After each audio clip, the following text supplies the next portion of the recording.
Hi everyone, thank you so much for joining us. Happy Friday. We're really glad that it's almost weekend and that you were able to spare some time to listen in on this great webinar that we have for you this afternoon. I really appreciate the time of all the four gents that we have that are going to share some of their life experiences and give you some tips about how best to approach your career and prepare for it. So yeah, I'm going to hand straight over and start chatting with some of our guests. If you wouldn't mind just writing questions in the Q&A box. So on the right-hand side of your screen, you'll see there's a little box with a question mark on it. You feel free to write questions throughout the webinar, and at the end, we will read them out and have our panel answer the questions. So enjoy it, and thank you once again for joining us.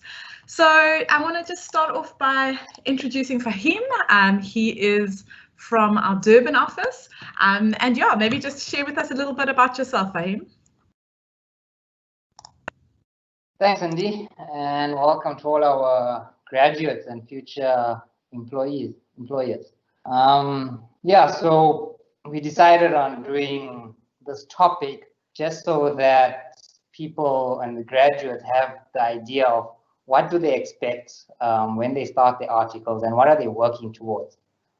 Pretty much in their whole article career or their schooling career, they're working towards passing matric and getting into a university. And in university, you're working towards getting your BCom. Once you got your BCom, then you're working towards getting your CTA. And then that's when your career pretty much starts. And yeah, so a bit about me. I'm with BDO now for 4.5 years. I'm a partner for 2 years. I'm avid sports lover, and I'm passionate in developing people, and that's why I would probably think I chose this topic, was just to show the graduates the development that's required and what they can make out of the articles to catapult their careers into where they want to be. There's been I've interviewed and met so many article clerks that start on day one. And probably if I ask them the same question a year later and I say, what are you going to do after articles? And they pretty much don't have an answer for me. They said, no, I'll wait till I'm in third year and then I'll decide. Which I think is the wrong decision to make. Is you need to have your goals and your mini goals and work towards it. And just like how when you were studying, you had your goals. When you start off your career, you need to have your goals, set your goals, and that would drive your career. I'll just give you some life examples. Is when I was in articles and I was having a chat with one of the partners, and we were discussing articles and salaries and what's the future, etc. And he just told me is that attack your articles like it's an extension of your university career, and your articles is a learning experience, and the fact that you're getting paid for it is just a bonus. And that resonated with me, is that you're in a learning environment when you're doing your articles, and it's to make the most out of it and to learn as much as you can, so that when you are a registered CA, you have the world as your oyster. It's pretty much learning the most that you can and taking the opportunities that come with it. You don't want to be that person sitting in the corner and waiting for work and experiences to come through. You want to grab those opportunities and ask for those opportunities. You probably notice, we have a really great bunch of or caliber of people on this webinar today, and you'll hear their life experiences in articles and what they've done differently to others that resulted in where they are today. They're all a young bunch of CAs, some partners, some execs. Pat's a partner, Uzayr is an exec, and Sanele is an associate director and soon to be a partner. And it's these sharings and these life experiences that they worked on and learned while in articles basically achieved or got them to where they are today. So some of the tips that I can give you guys is when you guys start articles is just to make sure that you're coming in with all the technical knowledge, but with no practical knowledge. And that's where you're going to start learning. And very soon you realize what you learned on your first job or 2 jobs is pretty much what you've learned in your entire university career. And yeah, it just catapults from there. And it's the fact that we should try and invest in ourselves. So just like in university, when we used to burn the midnight oil, studying for that test and studying for that exam, there's nothing different when you start your articles. Although there's no exam at the end besides your part 1 and your part 2 exams. It's pretty much learning and getting as much practical experience that you can and using that to drive your career. And I mean, I have Pat, who's sitting in an audit firm but doesn't do a single audit, and probably hasn't even looked at an audit file. But yes, he's a CA and he's doing relatively well at BDO. And you have Uzayr, who's a finance exec at Mr. Price, and it's through his articles, experiences, and his learning that he'd done when he was in articles has catapulted him to where he is today. So some of the advices that I do give some of the trainees is spend a few hours every day, just like how you would have spent burning the midnight oil for your exam, is to build your knowledge. So as a first year, I used to go in and say, okay, what after hours is, what is a second year doing? And what would I need to know to be able to do a second year's job? And going through the audit file and identifying things and learning from the working papers, etc., to drive my learning abilities and obviously drive my career to get to a point where I am a partner today. Yeah, so I hand off to Pat and let him give you his experiences and a bit about himself as well. Thanks, Faheem. I really appreciate that. I mean, it's one of those, as you said, that's been quite an interesting journey. So my journey is quite different. I was actually with BDO from a tender age of 17. Signed up with BDO very young, and what happened was, was called in for an interview when BDO was still at number 13 Wellington, and I had all my accolades of, cross-country captain, top 10 academics, and all those interesting things. But what resonated with me when I walked in through those doors was just the reception that I received from the lady in reception, and her name is Aunt Rashida. And I'll never forget that when she welcomed me there as if I was already part of the family and I was just going for an interview. The interview was a partner, it was HR and a manager. It was a casual conversation, and I always say to students, when you go into these audit firms and going for the interviews, go in there and actually feel, do I actually fit in? Will I become part of this family or not?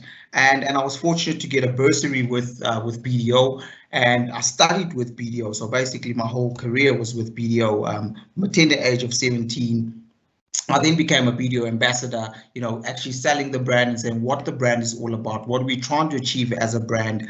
And then I took a little bit of a turn where I was actually doing my CTA while I was actually studying, because I didn't pass in my final year, and I decided I'm going to start my articles while doing articles. That meant that my career path was completely different from everyone else. When everyone else knocked off and went home, it meant I had to stay behind in the office and actually push from 4:30 to about 10 p.m. and then go home. On Saturday and Sunday, I'd be back in the office studying just to make sure that I get that CTA behind my belt. But what happened is that I passed in that year and then did board 1 and 2 in the same year. So I effectively caught up the 1 year that I'd actually lost. But I had a passion for, building businesses, understanding from an entrepreneurial side of things. I run a few businesses myself, and for me, that's what I love. That was what spoke to me. I started speaking at varsities and became, known as the rockstar chartered accountant, because I used to just drop the mic when I spoke at the varsities. And fortunately, I can't do that here. I wish I could. But I also started having fun, started having, times that I was enjoying myself, speaking to students, being at these varsities and saying to the guys, it is possible. I've been down that road. I actually made it. And besides that, then I've also got a different side where I've been featured in big magazine publications, your Vogue, your New York Times, your GQs. You know, I've done all of that. In 2018, I was in the top 100 best dressed males. I'm a student mentor, and quite recently now, as I said, because I love students, the varsity that I did my article, my CTA part-time. Monash. Now I'm a part-time lecturer there in the evenings, helping out students, even though I'm lecturing first years, but it's a passion. I love giving back to the students and making sure that the students know what's going on. And fortunately, through my speaking days, last year I spoke at the Finance Indaba and the 2019 Finance Show.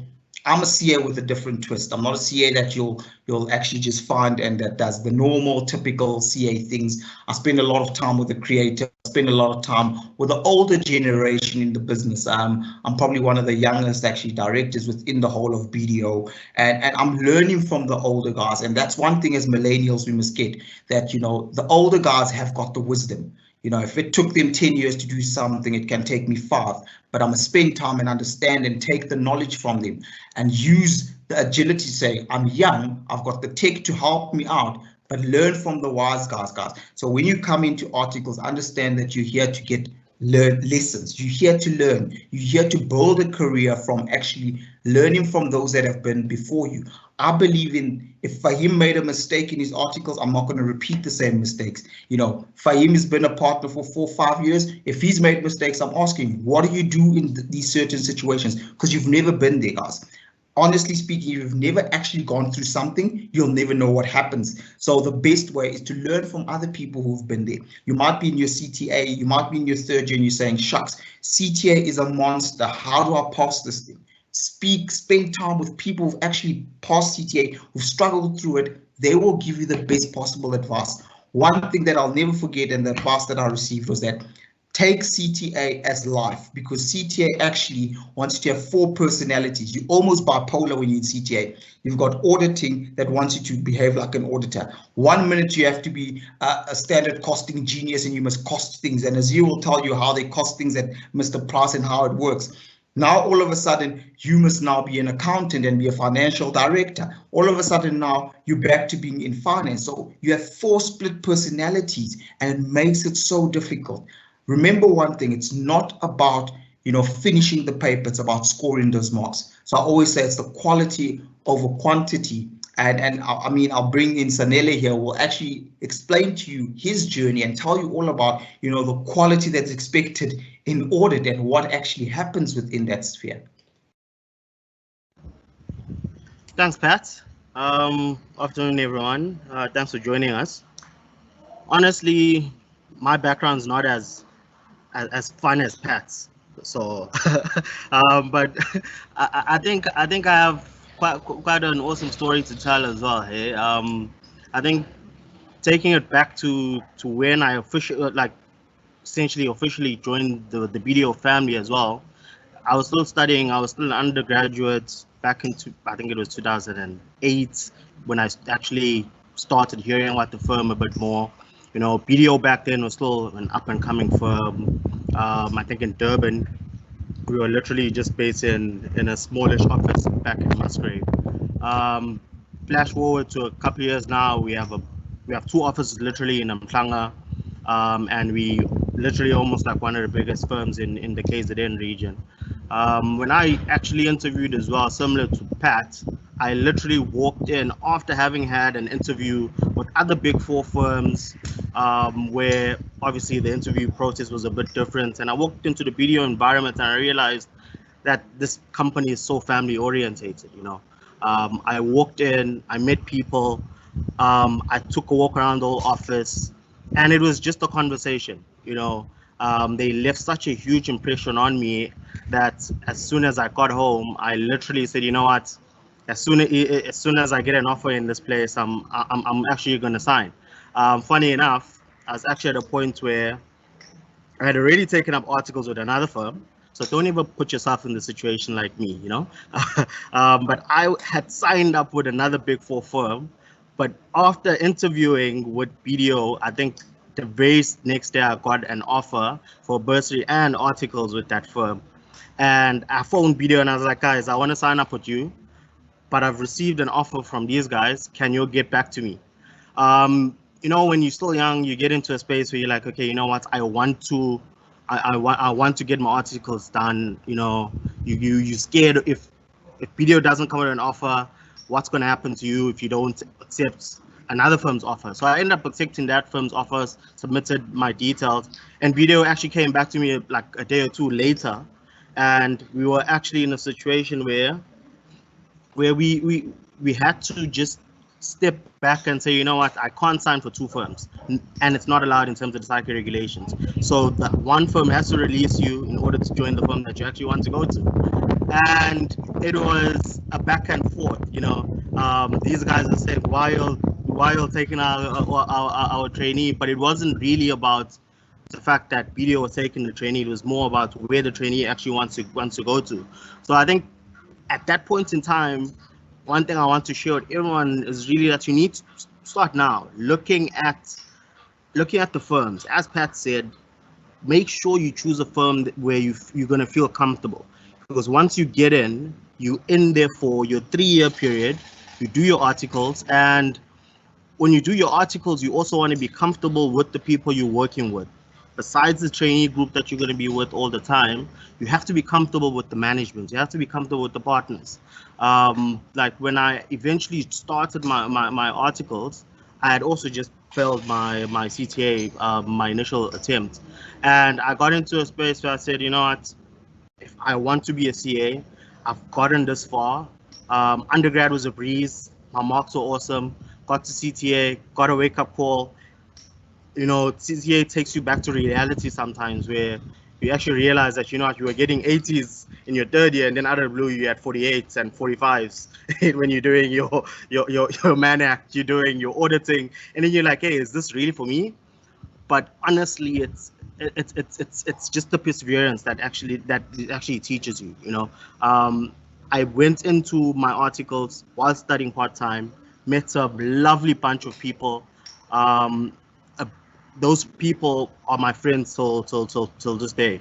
And coming into video, the one thing I actually loved was essentially they upfront everything is laid out for you, but you only really make the most of your articles if you work at it. You know, I was literally probably part of a group of about 5 or 6 people who were still studying. Everyone else had their ITC passed, and in that space, you're working during the day, you're studying at night, and you just have to start finding a routine. You wake up in the early hours.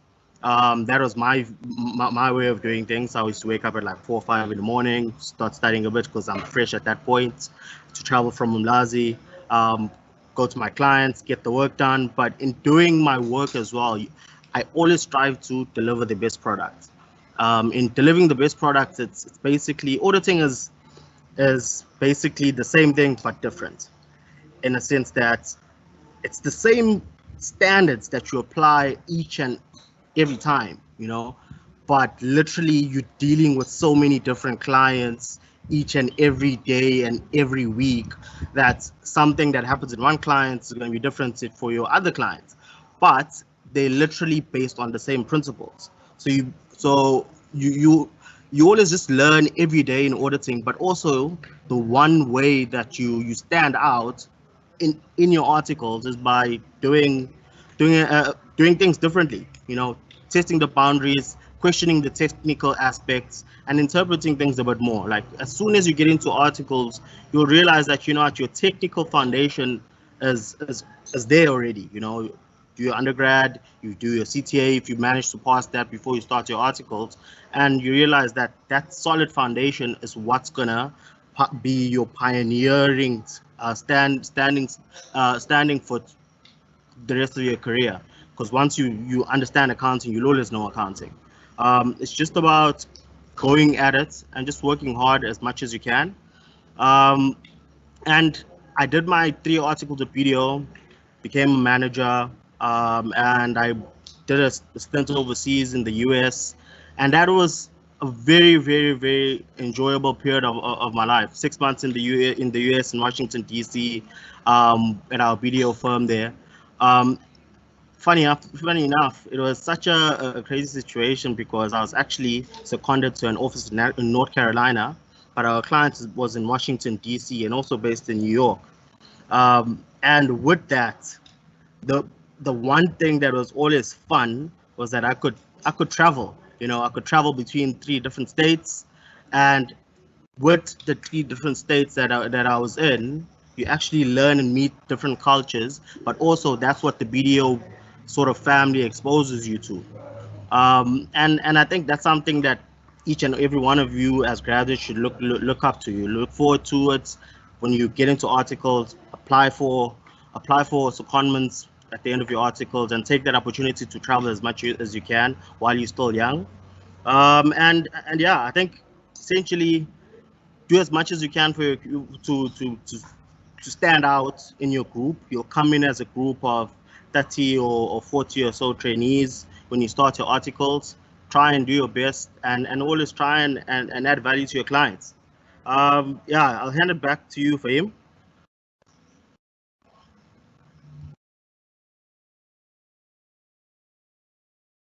Thanks, Sanele. Some great stories from Pat and Sanele, and hopefully we all can take out some things from their stories. Just one more thing that also resonates is that when you're in audit, is you're auditing a business and their processes. And as a trainee, you want to learn as much as their business processes and the way they conduct business in terms of the internal controls, etc., that make them successful. So one day when you completed your articles, you then can become a business owner, an entrepreneur, a CEO or a CFO, and instill all the best practices you learned from those big businesses that you audited. And one big business that we have a guest speaker in, and that's Uzayr Gani. He's the divisional head of finance at Mr. Price Sports, part of the Mr. Price Group. And he has a wonderful story, and we have a few questions, etc., that we'll touch on with him. And just a background about Uzayr is he's done his articles, and during his articles, he was then seconded to Unilever. And I think that's where his passion lied, and through those experiences, he is where he is today. So to kick off with Uzayr, probably what led you on the journey of becoming a chartered accountant? Thanks, Faheem. Firstly, hello to everyone, and thank you for having me. It's an honor, to be honest. Yeah, I think it's really interesting. Becoming a chartered accountant for me was something that, I think when I was in school, there's no master plan, right? You always know that you want to do this, and then 2 weeks later you want to do that. I think from a young age, I knew I wanted to be either a CA or a doctor, opposite ends of the spectrum. But I definitely knew that I wanted to be a sportsman. I was like quite adamant that I wanted to be an athlete. I moved to Cape Town quite young to actually pursue that. I went to play football. I had very supportive parents, but they were quite clear that you had to study while you chase that dream.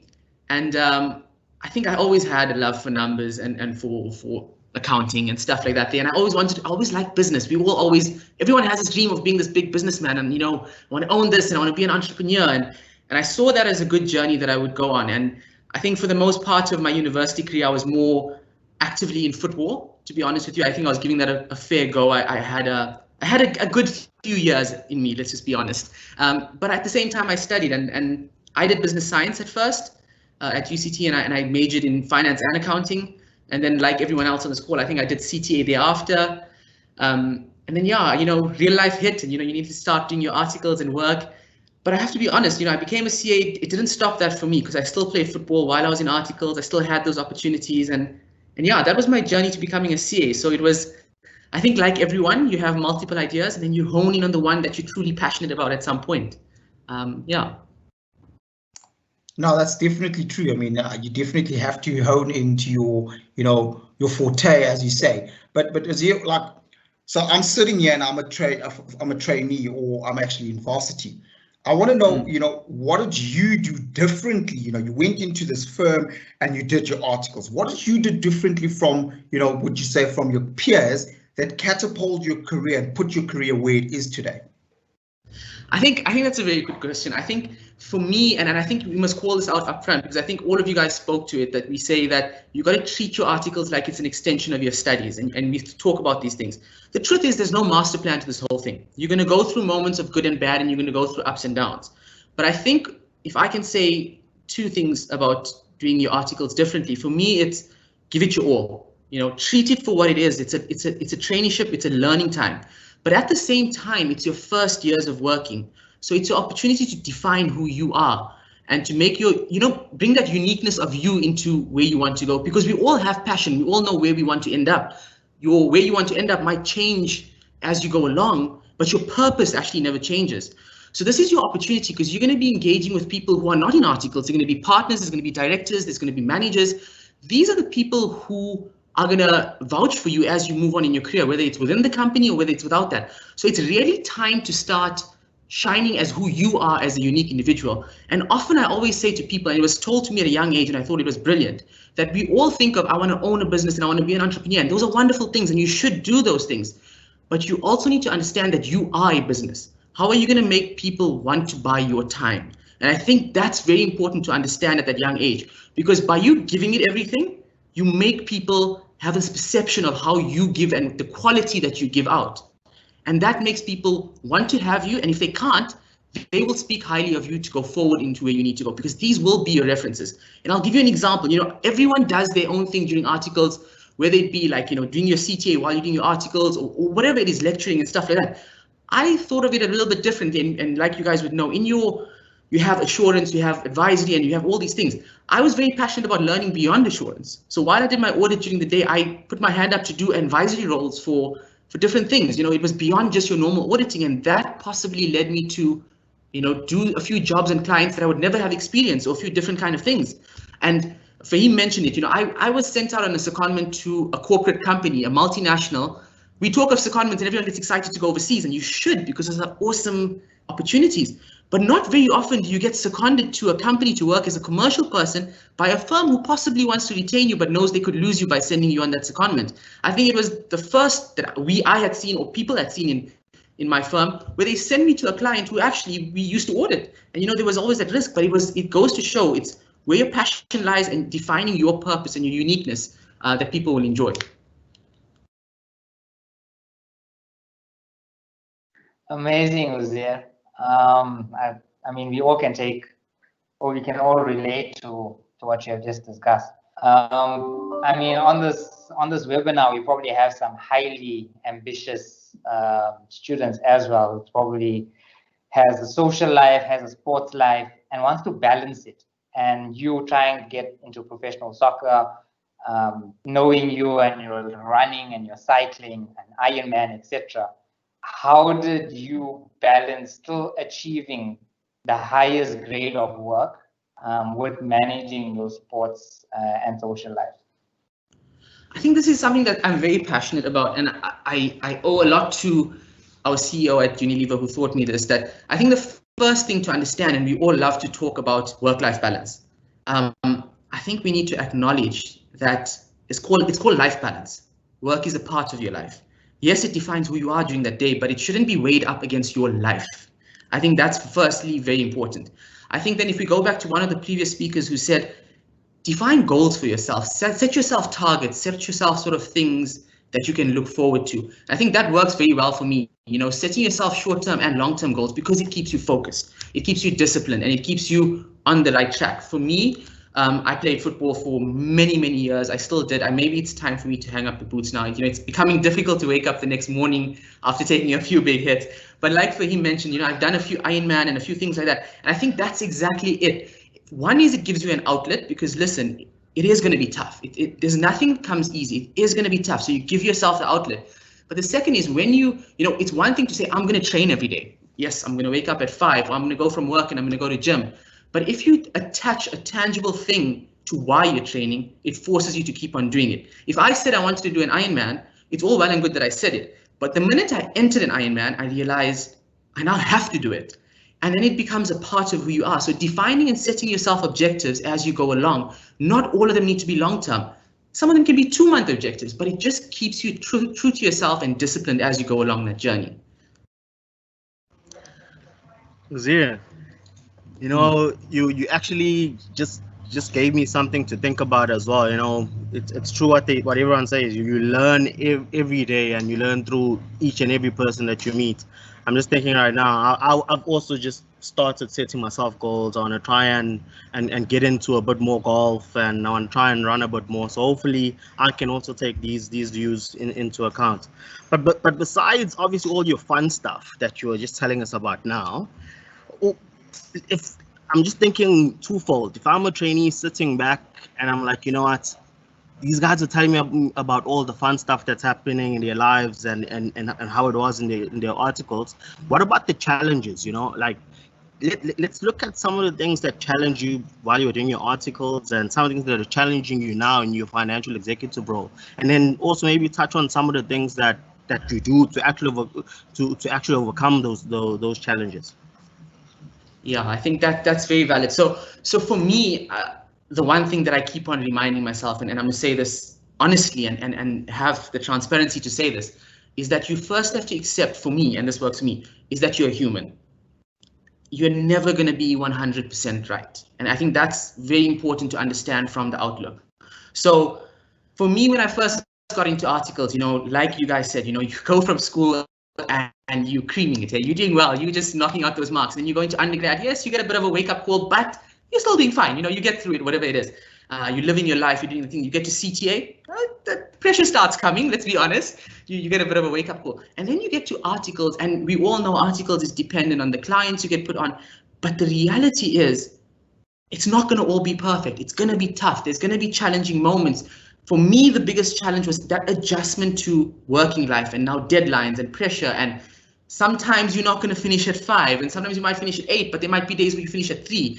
But it's allowing yourself to know that there is no perfect. You define that for yourself, and allowing yourself to look, there is nothing wrong as far as I'm concerned with making a mistake.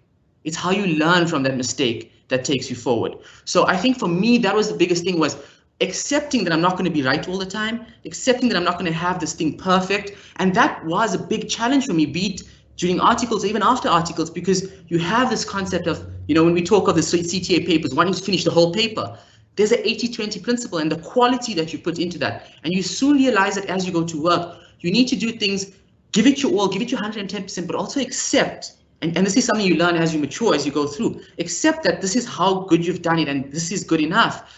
That does not take away from the fact that you should always go the extra mile.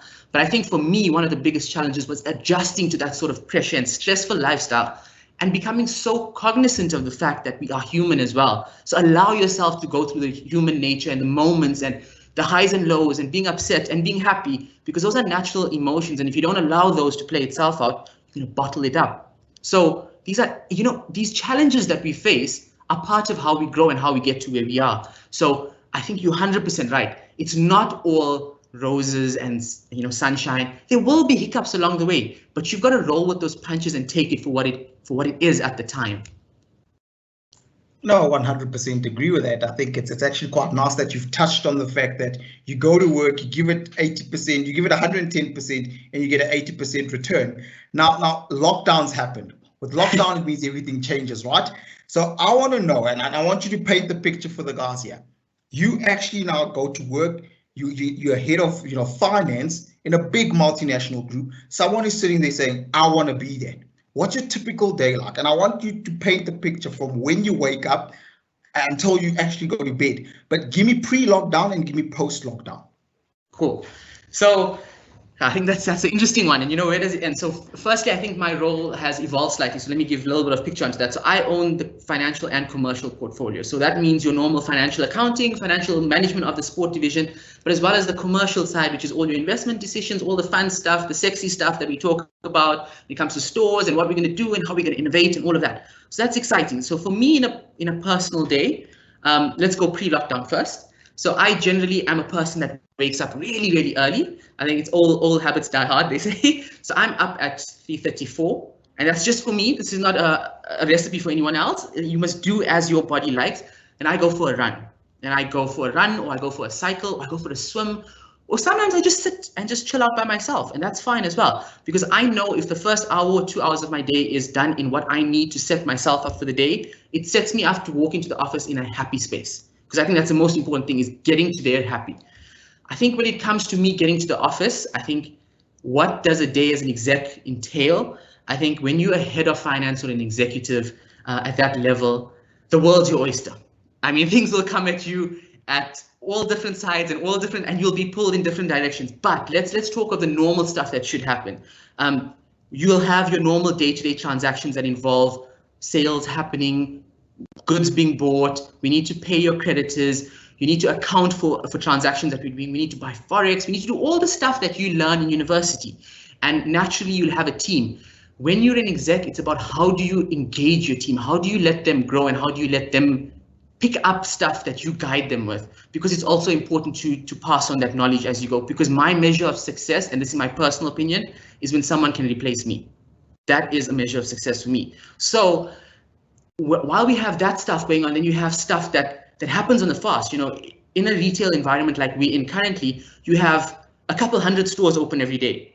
I promise you, every store has their own challenge every single day. You got to attend to everything that's happening in the store. And when I say you along with the team, you know, be it a window breaking in a store, or be it a customer complaining about a t-shirt not fitting how it's supposed to, or a customer using a legging for the wrong use and then it tears, or actually just a good thing that happens in a store. One of your store associates bought a car for the first time. How do you celebrate that and make them enjoy that? So then there's those things. And then you have the times where you say, okay, fine, I need to go to a board meeting and I need to engage with the board members to convince them that this is how we're doing. This is what we look like for the future. This is what we're going to do for the future. And this is how we're going to shift our business as we go forward. And this is what support we need from you guys to actually do that. So there's also an element of selling what we do to get the support to go forward. And that's in a nutshell, I'd say, what could happen. I mean, there's many more things, and I'm happy to, I think we'll need a few hours for that, to be honest. But if we go now post-lockdown, I think this is the fun part, because everyone knows we've all been working agile and we've all been working in a different way. I think those things still happen. They just happen more virtually. And a big thing for me that's added to this whole thing is having regular checkups with my team, having regular checkups with our people, because a part of leadership is caring about people and encouraging people to move forward and taking them on a journey with you, but also encouraging their journey to grow. So the reality is we are in a pandemic. We're not just working from home. So that's twofold. People have kids at home. People have duties they have to do at home. People have all these other things and all these emotions that are happening that are new to all of us. So it's these regular checkups, making sure our people are fine, making sure also that with the pandemic that we're living, our stores can actually run smoothly with the regular routine checks that we have to have in due. And then you obviously have your MD who's going to need your attention all the time as well. You know, you need to business partner him, you need to be there for him. So to be honest, the commercial business that I find myself in now is fantastic, because I think that's the joy for me. When you think of a business, and this stands true not just for a commercial business, but for an audit firm or whatever it is, and this is what makes me so excited about the jobs that we do. Every single thing that happens affects finance or commerce. A person coming to the office, a person opening their laptop, a person staying home sick, all has a financial impact. And that's the beauty of what we do, is you have an impact on every part of the business. Yeah, definitely. I think lockdown has changed the way everyone is being able to do things. I mean, orders have been redefined, and yeah, you can do an audit without even meeting the client now. I mean, we're doing a webinar without even seeing our audience, and hopefully they're taking out the benefit. I mean, Uzayr, you traveled. I mean, you love your leisure travel, but also in terms of traveling for work. You went to Singapore, you did a stint in the UK, Sanele did a stint in the USA, and Pat also did a stint in the UK. And we're seeing in this country, there's this notion that once I finish my articles, I want to go overseas. And we see this exodus of CAs leaving the country. Listening to your story and Pat's story, I mean, why would you want to leave the country when there's these amazing opportunities available to us? With that, I mean, there's a lot of technology that's gone into the way we do finance. I think, Uzayr, you can be a testament. When we did articles, it was Excel that was our friend. Now, maybe 4 or 5 years down the line, it's now not Excel, it's Power BI and business intelligence. So what would be your take on the future CA of our country, or that you would now, because you're at a position where you hire CAs for certain roles. So what would you look in for a future CA? I think that's a wonderful thing. You know, wanting to go overseas is not a bad thing. I think everyone must spread their wings, but I think the reality is, and I think you've got many people on this call who've gone overseas and come back to South Africa. I think opportunity to learn when you travel is fantastic. And yes, I travel a lot, but South Africa is our home, you know, guys. It's an unbelievable place. We live in a place that's really like one of the best places ever. We have businesses that are growing, and one thing you realize when you live in other countries as well, that the most exciting part about business when you really get into business is growth. And we have a lot to grow in Africa, to be honest with you. I think that's the exciting thing. When we talk of the future of CAs in our country, I think that's the most exciting thing, because if you look at our companies and our corporates in our country, the vastness of what CAs do in today's time is unbelievable. I think if I look at my business, I think, yes, most of us in the head of or executive finance roles or commercial roles are CAs. But I think a lot of our CAs also sit in planning executive roles. They sit in managing director roles. They sit on the C-suite. And that is the exciting part about it. So when I look for a CA, yes, you'll have people that will be good finance CAs, and they are backbone talent that we will always need. But the scope has gone so wide that when we look and we hire CAs now as FMs, we also look for the opportunity to help. What opportunity is there to mold them to be an MD one day or to be a CEO one day? And that is not financial, but that is because of the crux of what we study as CAs. And you'll see for those that are in CTA right now, you must be thinking to yourself some of the stuff like, what am I doing? This is not finance. But that's the beauty of it, is how do you take what you learn and adapt it to these different parts of the business and how it pushes and pulls. And that's exactly what I was saying. So many things that happen in our business impact us from a financial point of view, that your scope stretches beyond just finance. And I think that is the exciting part of where CAs are going. And as you look forward, you're seeing more and more reliance on CAs in different roles, which is exciting for us because there's more opportunity for jobs. And that's because of the vastness of the degree that's on offer of becoming a CA. It's so awesome to hear your passion and excitement for your career. It's really inspirational. And I'm sure the students that are listening in are saying, you know, like, I want to be that excited about my career. What can I do now to make sure that I succeed in my career? What steps can I start putting in place now to build on that and to grow into a role like you have? I think for me, I'm going to say possibly two things to this answer is, and one, please take it for what it is. And this is the first, and it's a very important one for me, because I think early on in my career, when I moved to Singapore, I had a wonderful vice president that I worked for, and he said to me, don't be scared to fail. Just make sure you fail fast and you learn from your fail. And I think that is important, because you're not going to not fail as you go on this journey. But if you beat yourself up about it, you're going to put yourself in a negative space. Allow it to happen, but allow it to happen fast. And make sure when you come out of it, you learn something from it. That is ultimately important. The second thing I want to say is, when you start off your career, and be that articles or be just for that first role after articles, whether it's a manager in an audit firm or whether it's assistant FM in a commercial, or whatever that role is, I think your career goes, and there's like an X and Y axis, and you're going to need different things as you go along this career. When you early in your career, to be a good exec or to be a good director or to be anything, I'm sure the other guys in this call will say it, you need a good rounding. So when you start, don't be picky about what you want to do. We all think we're ready for something before we actually are. And that's fine, because you should be ambitious. But you're actually ready for something when someone mistakes you for doing that already. So don't be picky about, I don't want to do this job, I want to do this job because I think no. There's going to be times when you're going to do a job that you might not enjoy that much at that point, but as you grow, you'll realize I needed that to get to where I am now. If I look back on my career, there's some roles that I did which I probably wanted to pull out my hair and go grey overnight over.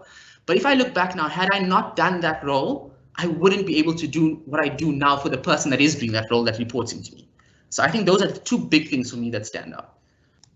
Yeah, those are really great words of wisdom there. We've had a couple of questions come through in the Q&A, so I'm going to start with the ones that are directed to Uzayr. And the one that came through is, how does your life as a CA impact your family? So both pre-articles and post-articles. How do you balance that family and work-life balance? Look, I think one thing you have to acknowledge about this is that no matter what you do, whether you're a CA or whatever you do, whatever your job is, there are going to be times where you're going to have pressure. And nothing comes easy. You have to be wanting to work to get to that space. In the CA world, yes, there'll be times where you possibly are busier than most, but I think it's exactly that. Communication is key. Defining your balance and what is a go, yes and a no for you as a person is very important. And that doesn't mean to do it to the negative impact of you, but it's to be open about what's important to you. I have had year ends or month ends where I've pushed all nighters, but I've made it up to my family by taking some time off thereafter. Or opposely, it might have been a really busy time, but I knew in the middle of the day at this time, a family member of mine needed to do X, Y, and Z. And I blocked out my calendar because that is okay. You've got a life as well, as long as you can balance that out correctly. And I think the most important part about that balance is communication, being honest with yourself and honest with the people you work. Because I promise you, if you're honest upfront, no one's going to actually say no to you. It will, how do we all work around to make it happen? I think that's the most important one. Yeah, I agree. I think that's one of the great things about working in a professional environment. And as the only lady on a call, as a mom, it really helps that you can block up your swimming lesson for your kid and things like that, so you can make it work. One more from you, from Valentle, who says, how important is building relationships during your articles? Guys, I think building relationships is important from way before your articles. I think relationships are what takes you forward in life. But if we're talking specifically to articles, I think it's exactly what I said. This is your chance to put your stamp of who you are as a brand from that point. So if you have your partners and your managers screaming your name from when you're in articles, you have already done the right step to the next part of your career. And what you will realize as you go through your career is those relationships will be what stands you in good stead as you go forward. You getting the job you want eventually is because someone believed in you and someone told someone else about you. I'll give you an example. When I left Singapore, I was moving back to South Africa. And the day before my flight, I got a job in UK, or offer for a job in UK with the same firm, purely because there was a vacancy and the VP for that whole thing, who was sitting in Switzerland, said, hey, listen, I know a guy who might be available for this. And that was because somewhere along the line, you probably made a good impression on him. So relationships, and it's not just personal relationships, it's also professional relationships that are as important. And a professional relationship is the ability to get angry in a meeting, but know we're still good and that was just work thereafter. Because you're gonna have those moments. That is what work is about. It's vitally important as far as I'm concerned. No, that's great. So just before I move on to the rest of the panel and some questions that have come through with them, Nicoline says she would love to work at Mr. Price after articles. Well, Nicoline, we know someone that works there, so maybe we can hook you up. Yeah. Sanele, a question that came through for you, what would you consider the perfect trainee? Thanks, Cindy. I think honestly, the best trainee is someone who's gonna actually take up the article role and go into every single project or engagement and basically be a sponge. Literally go in there. In every project, you're there to learn. But obviously, those learnings will have to be applied on your next project. So you take things in and you basically apply them throughout the rest of your articles.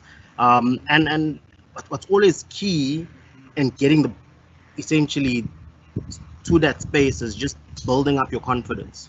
You know, you build it up every single day. You speak to people, ask questions, challenge how things are being done, and you'll literally get the best out of your articles that way. Awesome, thank you so much. Faheem, I'm going to ask the next one to you because it was one of the first ones that came through when you were speaking, and that is, what is the difference between a partner, a director, and an executive? Yeah, so a director and executive pretty much is in the commercial world. pretty much the same thing, just different terminologies for the same thing. Where sometimes you would, as a Mr. Price, you'd be an executive, but you won't be a director. But on another firm, you can be a director and an executive. If you have to look at it as in an audit firm, your partner is the business owner, so they own shares in the business. One level below that is a director, and pretty much you spend a year as a director. It's a cooling off period to see whether you're the right fit to become the business owner and then become a partner. But the responsibilities of a partner and a director in an audit firm is the exact same, just that as a partner you have a share in the business, and as a director you don't, and within a year you then become a partner and then get a share in the business. Hope that answers that question. Awesome. No, it does. Thank you. The next one I'm going to send to Pat, Mr. Brand Ambassador, because he's in marketing and because he knows all about branding, both professionally and personally. But the question was, it's been mentioned that as a trainee, you should aspire to stand out from your peers. How do you as a trainee practically build a brand for yourself? And how do you practically start establishing a network for yourself? So it's a brilliant question, because as we sit here, all of us, we're all brands. As you're speaking to people, you're a brand. You're selling yourself on a day-to-day. You walk out in the morning, you're actually selling yourself without even realizing. So practically a brand these days is actually an online profile. So if I had to say to the guys on the call, say, okay, let's see your LinkedIn, let's see your Facebook, let's see your Instagram. Is it consistent? Is it the same messaging? Are we seeing one consistent person?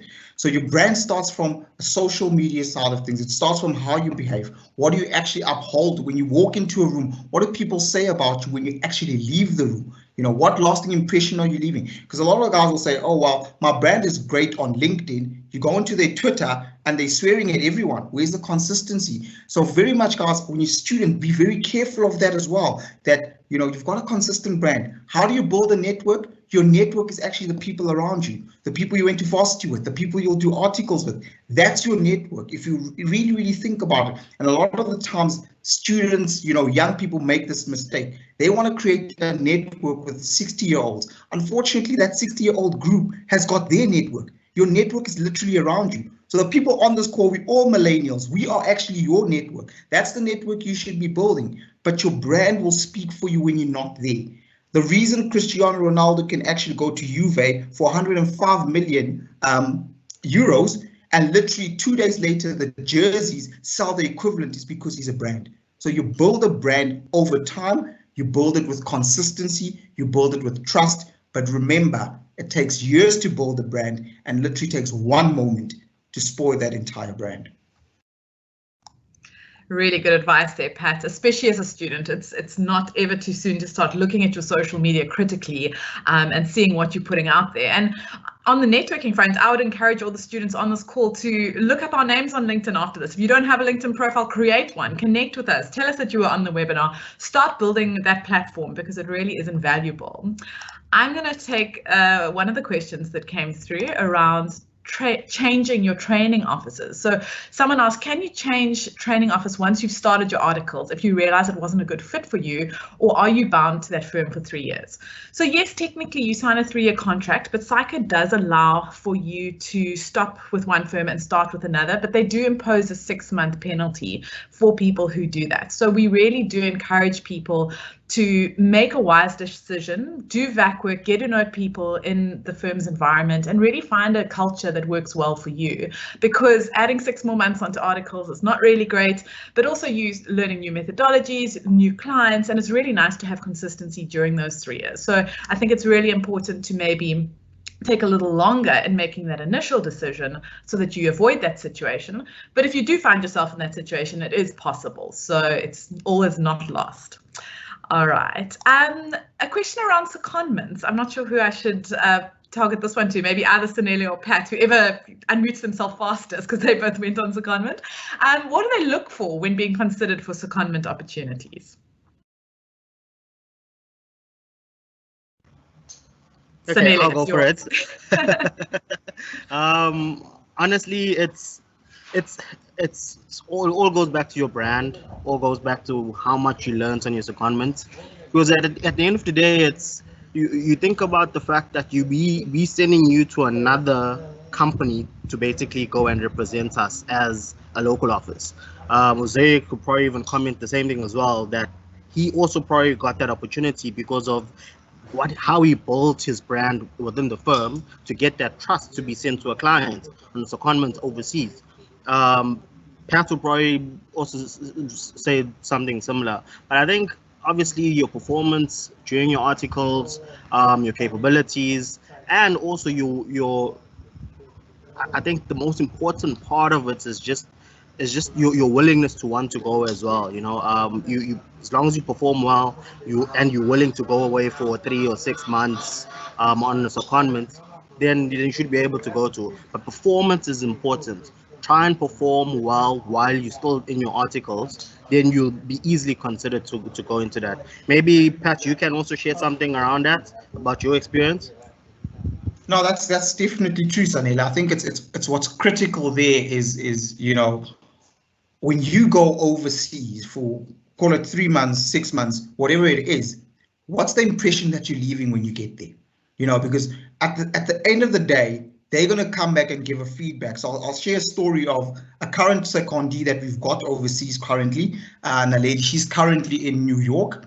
So she did a 1 year, 6 months secondment, a very long secondment. And 1 year down the line, the office managing partner in New York calls our head of audit and says, this trainee, this secondee is brilliant. We want to extend her secondment for another 1 year, 6 months. So they extended for 1 year, 6 months. And guess what? 2 weeks ago, they called again and they want to extend for 2 years. And we pushed back and we said, no, guys. I mean, at this rate, you're going to take her away forever. So we've agreed for another 1 year, 6 months. And she's been there now for 3 years. She's going to do another 1 year, 6 months. But can you imagine when she comes back? She's coming back and she was literally dealing with the Trump administration giving the stimulus package. She's doing that kind of work. So she says, look, you haven't seen this. This is crazy. It's amazing. But what's also important is that when you go there, are you willing to learn? She's knocking off at 2 a.m. They're back in the office at 6 a.m. But she loves it. It's a passion. She enjoys it. So when you go on secondment, what impression are you going to leave there? Yes, you've gone there. When you come back, are you bringing back skill set? What are you going to go do there, guys? So always remember, when you go there, go and be a sponge, bring back those learnings and apply them when you get this side. I think what's also important to note is even before you get on secondment, it's not given that you'll get a secondment placement. There's an interview process you've got to go through. It's like interviewing for a job, and they also get references from the firm or the local office that you've done your articles in. So it's also important that you have performed throughout the 3 years. Faheem, I'm going to ask you a question that someone asked in terms of how do you choose a firm or a company to do your articles at so that you get the best possible experience? It's simple. Sign up with video. Jokes aside, I think you need to do your research and ask around. And obviously, everyone has different risk appetite. Everyone has different values and what they stand for. And just like that, every audit firm has a different set of values. And it's which value suits you and what's the right fit for you. Are you looking for a corporate environment? Then there's a firm for that. Or are you looking for a family-oriented environment? There's also a firm for that. So it's purely dependent on your culture, on your values, and what you want out of it. And yeah, the best thing is to ask around, ask trainees or ask managers that are at certain firms, what is it like to work there? Maybe apply for a back work. During the pandemic, it's a bit different. I don't think there's any back work available now, but once the pandemic is over, things go back to normal. Yes, there will be opportunities to do back work. So do back work for a week at the various firms and see what the culture is and what they value and how and does it fit with you. The last thing you want is going into a firm that doesn't fit with your value or culture. It'll just make for an unhappy article experience. 100%, thank you. So Pat, one more question that's come through for you before I ask Uzayr his final parting words and advice for us. Pat, how did you deal with the failure or failure and having to repeat CTA? What mistakes could you advise for CTA students to look out for while undergoing the course? And how did you keep yourself motivated to redo CTA? So it's actually quite an interesting thing. You go through the journey. Firstly, you actually deny that this actually happened to me. I used to get 80s. I used to be a brilliant student. I used to pass everything. You have to actually accept that it's happened. That's the first step. You have to accept it. Take a day off if you want to take a day off. Actually speak to no one if you don't want to speak to anyone. If you want to cry about it. And it's okay. It's really, really okay, because it's life. These things happen. But what was important for me was that I always had a vision board. And I've always said, when we were young, we used to have vision boards, and we didn't even realize it was a vision board. But you'd have a big picture of David Beckham and say, well, when I want to play soccer, I want to be like David Beckham. But what were you doing? You were aspiring to something. You were actually working towards. So when you got onto the field, I mean, you'd get a normal jersey that you played with, and you'd put a number 7 there, and you'd call yourself Beckham. But you had an aspiration. So what starts happening is that the older we get, we forget about this vision board. All of a sudden, there's nothing on the wall that actually you want to aspire to. So I went back to that and I said, why do I want to become a CA? What will a CA do for me? Because when the chips are down, you must remember, guys, when it's hard, you're getting 30%, you need something to say, that's where I'm going. No matter how difficult it is, that's the vision. I want to become a chartered accountant because I want to inspire. I want to open doors with the CASA. I've always said, anyone that knows me will tell you, for me, CASA is the door opener. Now I've got a seat at the table, and now I get to show what I'm made of. And that was the core objective. Let me get to that point where I can open doors. So I said to myself, that's the vision. How do I get there? When the marks are not coming, guys, sit down. And I used this trick when I was repeating. I had 4 books. So 1 book for each subject. And in this book, for example, if there was a question on deferred tax, so let's go IAS 12, paragraph 15, and it's deferred tax with regards to goodwill. And I knew when I got to that, I'd shake, I don't know what is going on. I would do the tats that made me feel uncomfortable. Because like Muhammad Ali, he hated training, but getting to that ring, you will knock you out.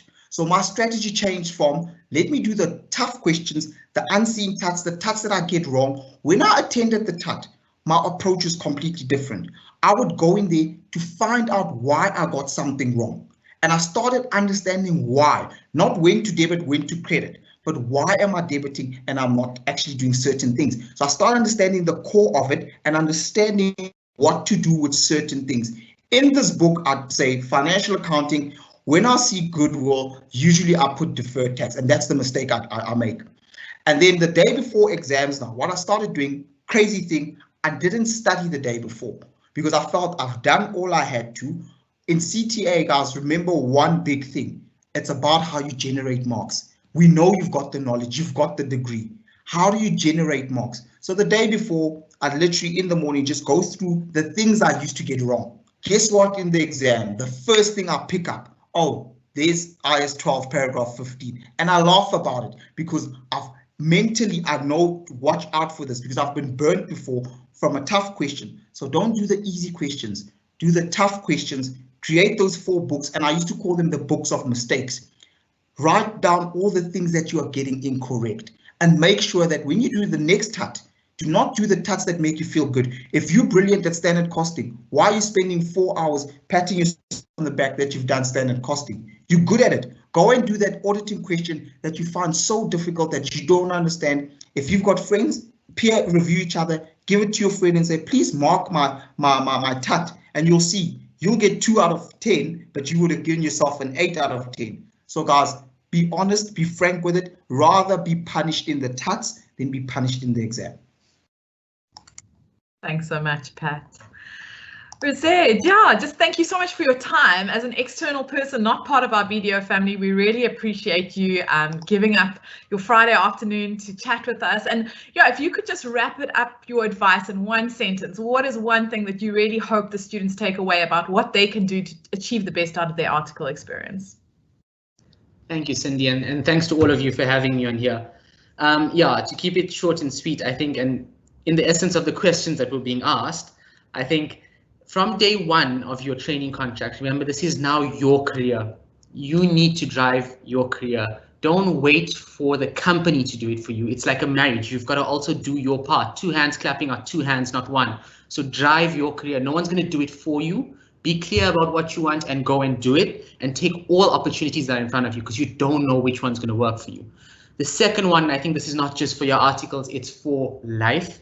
And this is something I love to tell everyone that I work with, is be present and enjoy the moment that you're in for what it is. Don't always think about, just enjoy the moment and be present in that moment.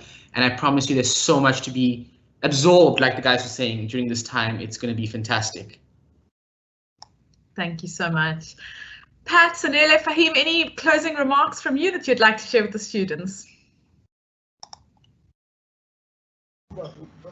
Just from my side, Cindy, Uzayr, thanks for your time again. But to the graduates, the most important thing in your articles as well is have fun, eh? Make sure you have fun and make friends. Thanks. Yeah, No, definitely. Definitely echoing what Sanele said in Uzayr. I mean, guys, have fun, enjoy yourselves. You know, remember that this is a journey. It's a moment. Enjoy it. You only have one life. At the end of the day, this is it. There's no, pre-record. This is it. It's live all the time. So have fun. Enjoy your articles. Enjoy your studies. If you don't know anything, guys, if you don't know something, pop us an email. I mean, ask us questions. We'll help you. We're out there to help you, actually, and that's what we're passionate about. So have fun and all the best for your studies. Yeah, I'd just like to thank Uzayr for giving us his time on a Friday afternoon, normally the graveyard shift. Yeah, so thank you for that. And for the graduates, I think I go with the motto of work hard and play hard. And I think that's the motto that we should go in. Going all in. Good luck with the exams and the tests, and leave it out there. Once you leave that exam room, it's done, it's dusted, forget about it, and don't stress about it. Whatever happens, happens. And yeah, hopefully this webinar was beneficial to everyone. And thanks to all the panelists for making their time available to us today. Thanks so much, everyone. And yeah, like we said, if you would like to find out more about BDO, please feel free to visit our website, connect with us on LinkedIn. We will also share this recording of the webinar. If you have any friends who missed it, who are writing tests or, I don't know, on the beach, you're welcome to share this with them. It will be on our YouTube channel as well. So we encourage you to share the details with them. But thank you and have a wonderful weekend. Bye, everyone.